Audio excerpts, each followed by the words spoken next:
Welcome to the Hidden Palace with Skyblaze.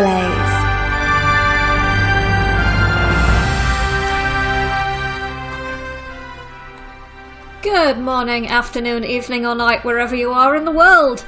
I am Skyblaze and this is the Hidden Palace here on Radio SEGA. And already SEGA is running away with the emeralds and hiding in a dark corner of the palace, so that is a good start. Thank you to Rexy for the lead, excellent lead-in, great show as always. Despite a few technical difficulties, which means that she maintains her title of Our Lady of the Perpetual Overrun. I love you really, Rexy.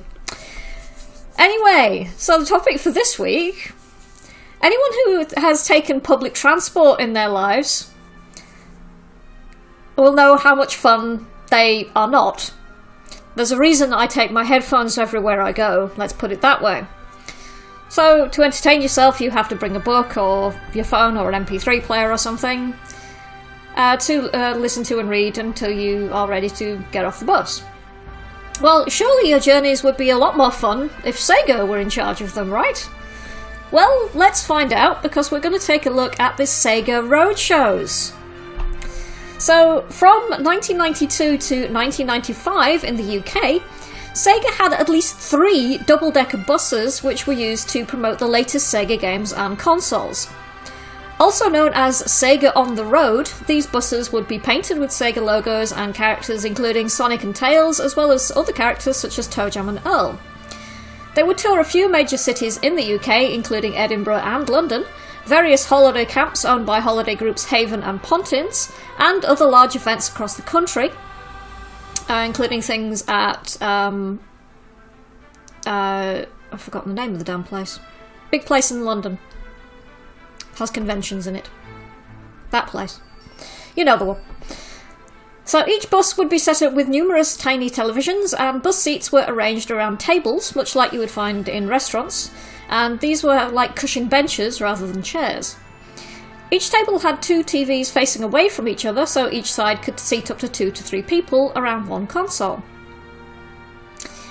Each roadshow had a selection of games, such as Sonic 1 and 2, Kid Chameleon, Golden Axe and Alien 3.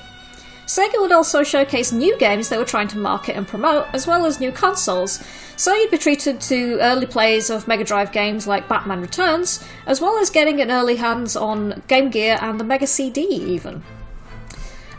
I have to wonder, considering that the early Mega CD was pretty fragile, how well it will have handled being bounced around on the roads when it was travelling around.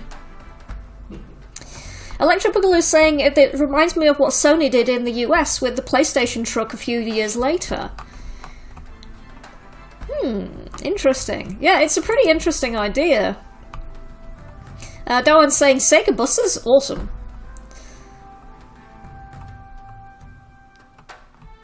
Okay.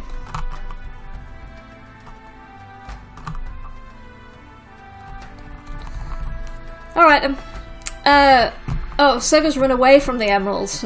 like a cat who's been caught on the side when they shouldn't be. Cats and dragons have a lot in common, it's not well known.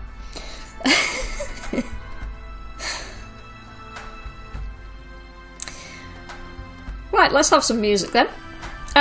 So, from Kid Chameleon, we're having from the option screen music, and then from the game Metalhead, we have Finale, which was requested by Electric Boogaloo. I believe this is a Mega CD track, so appropriate since I've mentioned the Mega CD. So enjoy those, and I'll speak to you guys after the break.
And we are back. And that was Metalhead Finale, which was requested by Electric Boogaloo. And earlier I said it was a Mega CD game. It's not, it's a 32X game, because I am an idiot and I said the wrong add-on.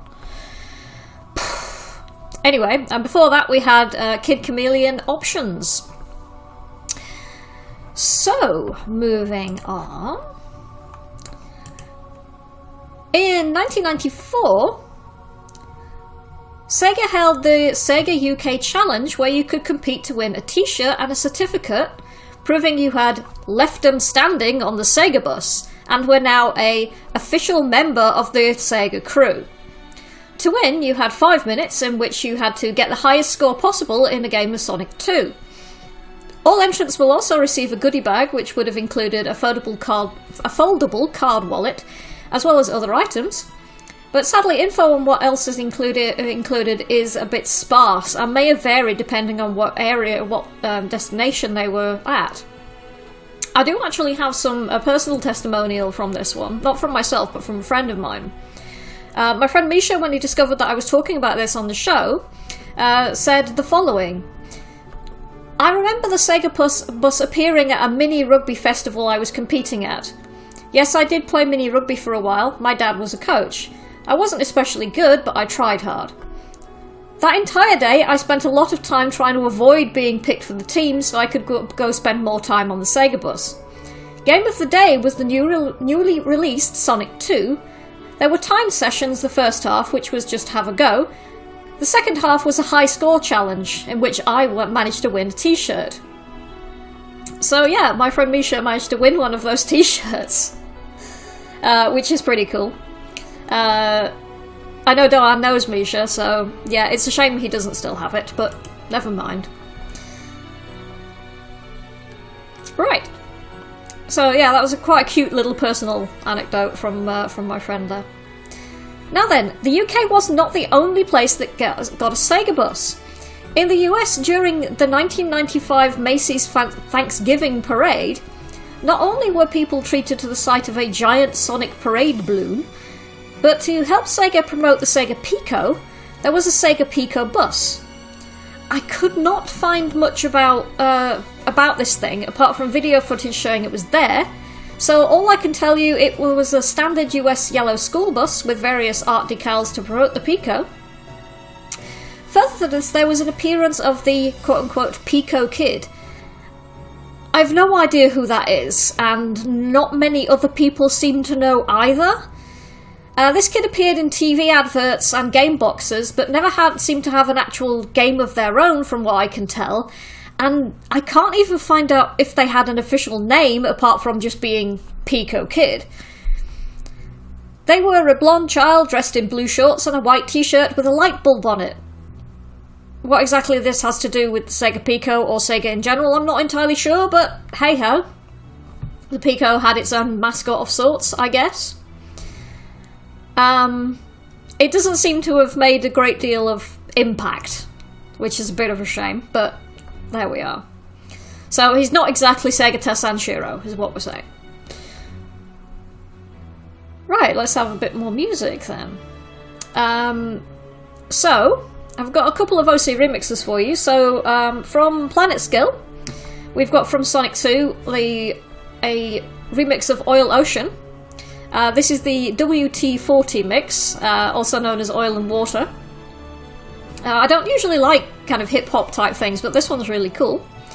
And then from Joshua Morse, I can't say words, we've got Toe Jam and Earl Bumpin' OC remix. So I hope you enjoy those, and I'll speak to you guys again after the break.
have to bring it to you, but I do. Turn it up.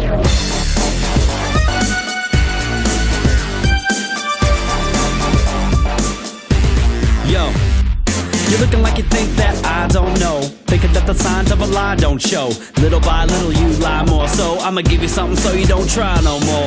Oh my lord, what you gon' say next? Do anything for a little paycheck. I'ma tell you short, simple and basic. It really doesn't look like you're gonna make it. You make me sick with all your tricks. You just might slip, your feet lose grip. You're not that slick, I'm much too quick. You're broken, something that you just can't fix. You know that oil and water don't mix.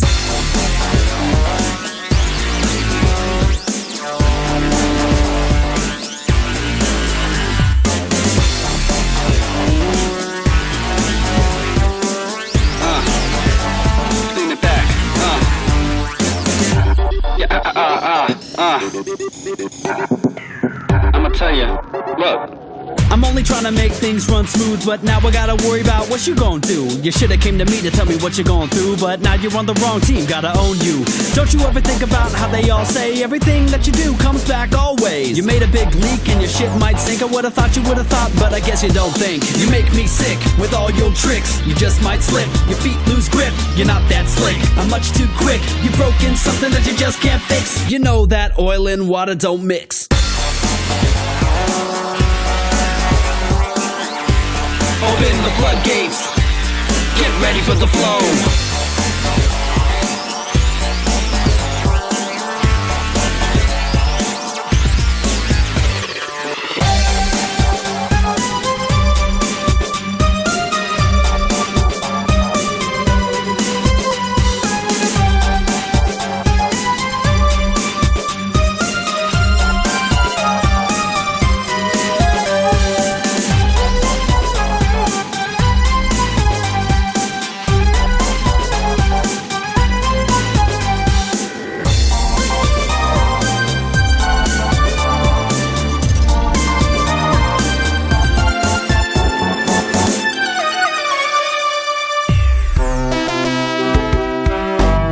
The best Sega music, live shows, and the chance to request your favorites. This is RadioSega.net.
We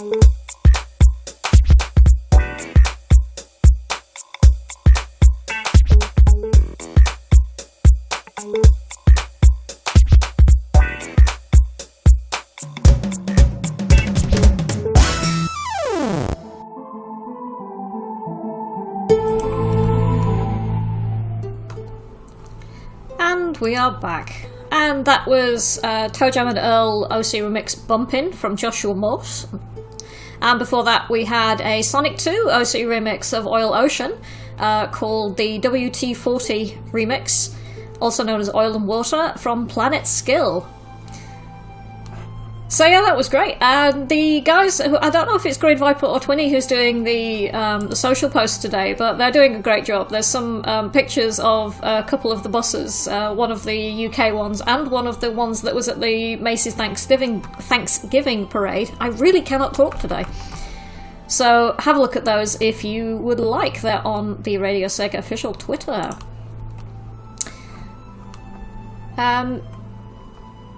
JM Abatus is heading off for the night, so thank you very much for tuning in, even though you couldn't stay for the full show. It is getting a bit late, I know. So, good night to you as well, and hope to see you again. But for now, let's carry on with the show. So, heading back to the UK again, we have the last Roadshow, well, I'll say last, I'll get to that in a minute, in 1995. One that has a pretty peculiar end to it. Now, the final tour was called the Sega Into Action, with a number 2, because the 90s.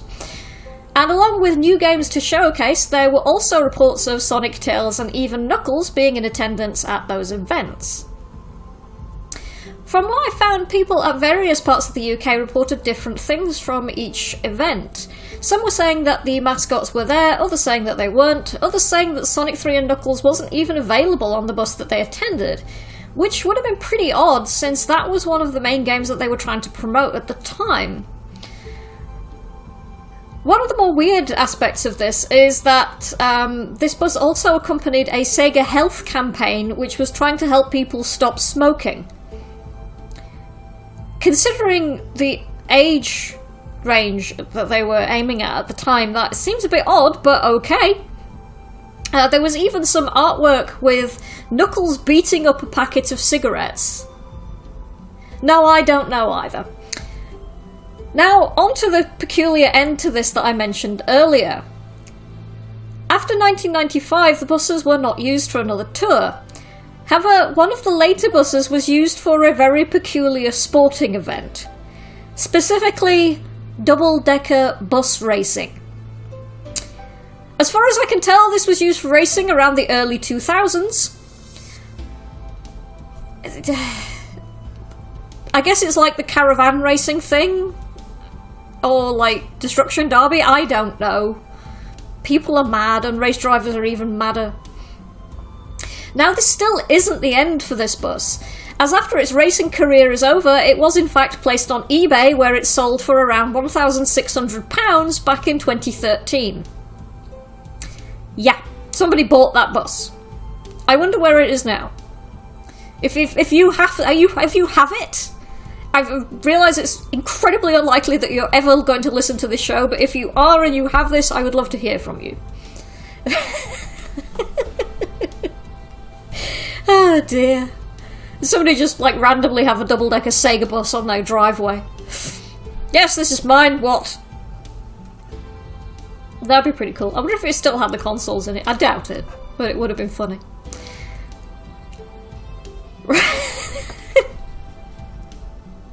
Okay. Right, good, excellent. Let's have some more music. Brickgirl saying, did they do bus racing on Top Gear? They have done many, many things on Top Gear, so yes, probably. I know for a fact they did the caravan racing on Top Gear. And that was, like, the best use of a caravan, because they are horrendous things. Don't at me.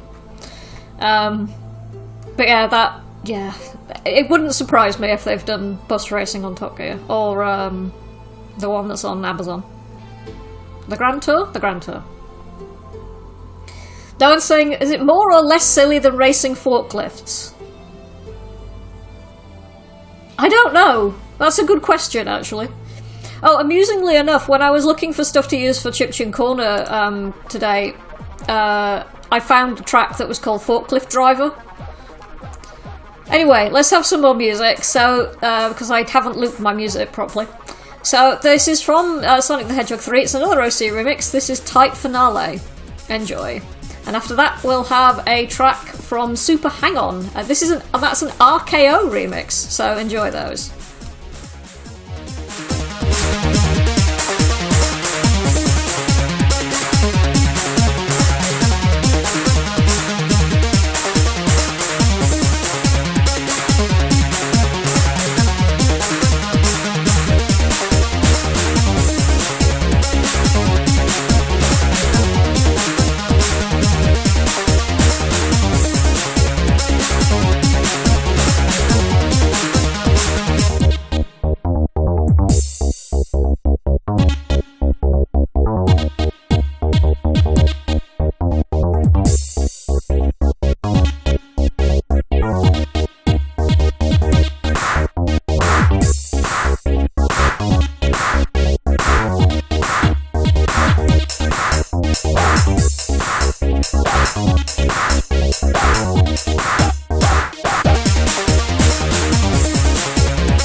Sega music, live shows, and the chance to request your favorites.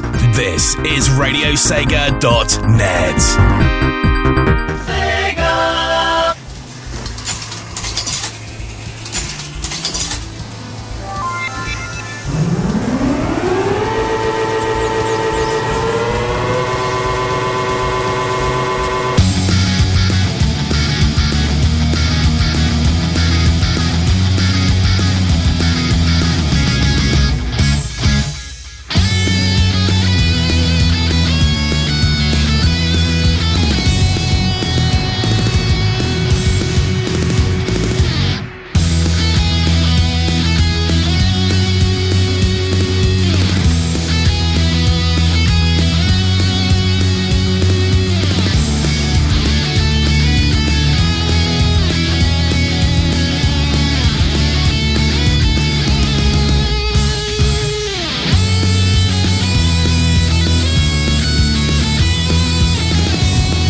Make sure I loop the right track this time. Thank you, Radio DJ. Sigh. Right. That was from Gibbs. Super Hang On The Winning Run. That was from RKO Remix. I recommend checking that out if you haven't done. They do some really awesome remixes of music that was on things like the Commodore 64 or Commodore Amiga. Before that we had from Jive Master, Sonic 3 Tight Finale from OC Remix. Always worth checking out OC Remix, because they do some really, really good stuff over there. And of course our own Rexy is one of the judges. Speaking of Rexy, she is actually the one doing our social media post tonight, so thank you very much for her hard work. And Rexy's saying, yeah, problem of the week, yeah, Radio DJ. I was sure I clicked on the right one, but it decided to kick me in the face. Oh well. Never mind. Anyway, moving on. Now, you know how I said that the 1995 tour was the last tour? Turns out not so much. Because in 2019, Sega have announced another tour of a Sega bus being toured around the UK in promotion of the Mega Drive Mini. So we're going proper, full nostalgia trip here. Sadly, those in London have already missed their chance, but those in Birmingham, Manchester City Centre and Nottingham still have the chance to play on the Mega Drive Mini and apparently participate in various exciting giveaways. So I'll put the link to it on the Discord chat. It is on the Movies, Games and Tech website, and the areas where the thing will be visiting it will be at the Birmingham Bull Ring on the 24th of October from 10 AM till 8 PM. Manchester City Centre Market Street from the 26th and 27th of October from 10 AM till 6 PM. And at Nottingham Scarefest, Trinity Square on the 30th of October from 9 AM till 7:30 PM. You can participate in exciting giveaways, get hands-on with all 42 of the classic titles on the Mega Drive Mini. And there will be other surprises available as well, because this is being done in partnership with Game. So the guys on the Discord chat can have a look at that.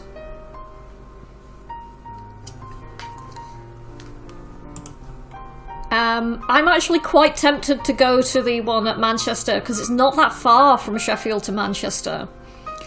On the 26th, I am going to see Bitshifter, so I'd have to go, like, early in the morning. But that's alright. Serga saying hates Germany for the lack of video game companies. Yeah, Germany does still have, like, a massive Crush 40 fanbase, though, for some reason. Alright then, let's have some more music. If anybody else wants to go to any of, or is already decided to go to any of these Sega Bus tours, please let me know. And if you're going to be at the Manchester one, also let me know, and I can say hello to you. So, let's have from Outrun on the Switch. This was requested by BrickGhoul98, and this is Driver's Mega Mix Volume 1. And then after that, we've got End of the Millennium, 1993 arranged version from Phantasy Star 4.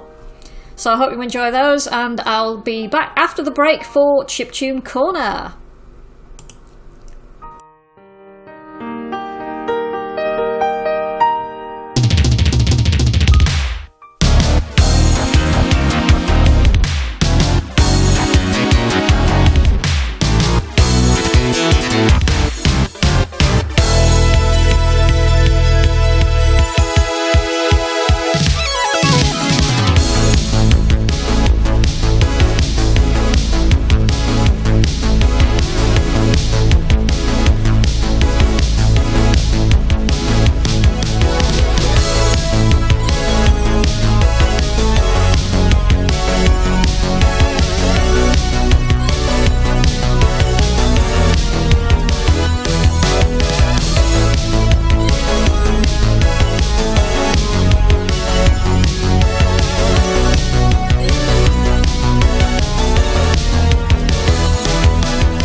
And we are back. And that was Phantasy Star for the End of the Millennium 1993 arranged version.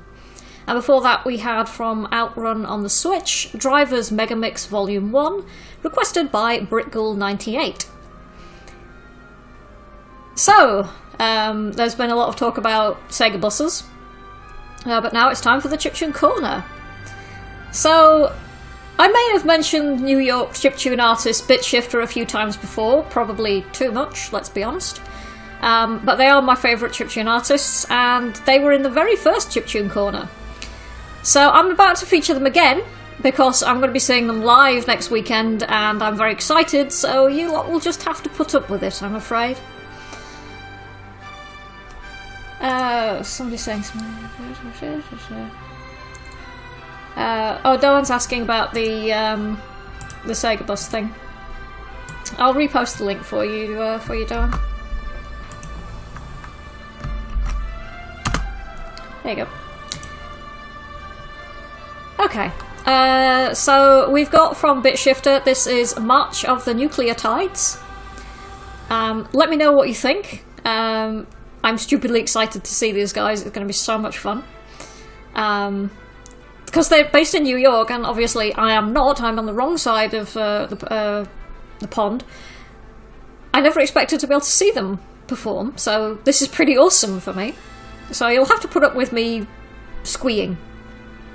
But yeah, this is BitShifter, March of the Nucleotides. Let me know what you think of it, and I will speak to you guys again to close off the show.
And we are back. And that was BitShifter, March of the Nucleotides. You can find more about BitShifter at bitshifter.net. I'll put the link in the Discord chat, so people can check those out if they want. Oh, sorry, it's bit.shifter.net. I do apologise. Okay then. So, that has been this episode of the Hidden Palace about SEGA Roadshows. Thank you to everybody who's tuned in today. As usual, you can send me suggestions for topics through Twitter, where I am at Blazing Skies, or on the Discord page, where you can get to the Discord. It's radiose.ga/Discord, I believe, where you'll find me. I'm currently labelled as Skyblaze, but usually I'm Skyblaze42. Or you can contact me through the official Radio Sega Facebook or Twitter. Hidden Palace will be on Sunday again next week. Well, it will be time for a spooky episode looking at some horror games produced for Sega consoles. So to get you all in the mood for a spooky season, I'm going to have a track from Castlevania Bloodlines. But first, if you would like to support my work here on Radio Sega or on the other podcasts that I do, please consider subscribing to my Patreon. You can, if you look for the name Skyblaze on Patreon, you should be able to find me. Otherwise, I will post the link again in the Discord chat. I've only got 2 tiers, at $1 and $5, so please consider signing up. It really helps me out. So yeah, incidentally, the topic for next week was actually inspired by Doan, so thank you so much to Doan for requesting that. We should have some fun with that one, doing some spooky things. So, I've been Skyblaze, this has been the Hidden Palace here on Radio Sega. Thank you to everybody who's been showing up in the Discord chat. So we've had Britgul and Eclipse and Serga, and Rexy's been around doing a great job on the social media. We've had Dawan, and who else have we had? Quite a few people. My husband, Grey4, obviously, has also been listening in. So thank you to everybody. If you have any ideas for topics you want me to cover, please get in touch. If you've got any requests for spooky music you want me to play for next week, you can also send me a message. Apart from that, thank you to everybody for listening in. Take care and good night. And one last track, we've got Castlevania Bloodlines, The Sinking Old Sanctuary. Take care, everyone. Good night.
Enjoyed the show? Check out the full Radio Sega live schedule at radiose.ga/shows. Radio Sega, playing the best Sega music 24/7.